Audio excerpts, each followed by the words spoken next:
കോട്ടയത്ത് ട്രെയിനുകളിൽ നിന്ന് മോഷണം നടത്തിയ പ്രതി പിടിയിൽ. അസം സ്വദേശി അബ്ദുൽ ഹുസൈനാണ് റെയിൽവേ പോലീസ് പിടികൂടിയത്. ഒരു യാത്രക്കാരുടെ മാല പൊട്ടിച്ച പ്രതി മറ്റൊരു യാത്രക്കാരുടെ ബാഗും കവർന്നിരുന്നു. മോഷണത്തിന് ശേഷം രക്ഷപ്പെട്ട പ്രതിയെ കാഞ്ഞിരപ്പള്ളിയിൽ നിന്നാണ് പിടികൂടിയത്. ഞായറാഴ്ച രാത്രി 10 മണിയോടെയാണ് കോട്ടയം റെയിൽവേ സ്റ്റേഷനിൽ മോഷണങ്ങൾ നടന്നത്. കൊല്ലം സ്പെഷ്യൽ ട്രെയിനിലായിരുന്നു ആദ്യ മോഷണം. പ്ലാറ്റ്ഫോമിൽ തക്കം പാർത്ത് നിന്ന പ്രതി ട്രെയിൻ നീങ്ങിത്തുടങ്ങിയതിന് പിന്നാലെ ജനലിലൂടെ കൈയിട്ട് വീട്ടമ്മയായ യാത്രക്കാരുടെ മാല പൊട്ടിച്ചെടുക്കുകയായിരുന്നു.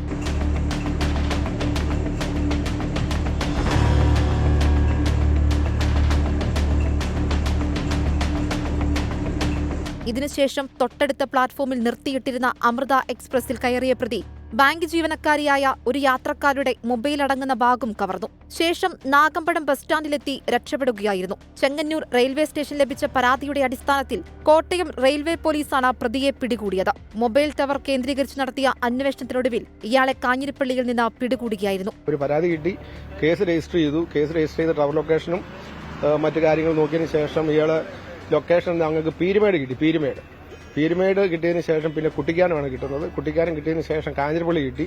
എന്നാൽ ഇവിടെ നിന്ന് നമ്മുടെ ഉദയന്റെ ഞാനും നമ്മുടെ ഗൈഡൻസ് ഉദയന് RPF സന്തോഷ്, ദിലീപ്, രാഹുൽ ഒരു ടീമിനെ ഇവിടെ നിന്ന് ഞാൻ പറഞ്ഞു വിട്ടു.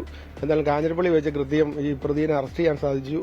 ഏതാനും മാസങ്ങൾക്ക് മുമ്പാണ് അസം സ്വദേശിയായ അബ്ദുൾ ഹുസൈൻ കാഞ്ഞിരപ്പള്ളിയിൽ കുടുംബത്തോടൊപ്പം ജോലിക്കെത്തിയതെന്നും പോലീസ് പറഞ്ഞു. കോടതിയിൽ ഹാജരാക്കിയ പ്രതിയെ റിമാൻഡ് ചെയ്തു.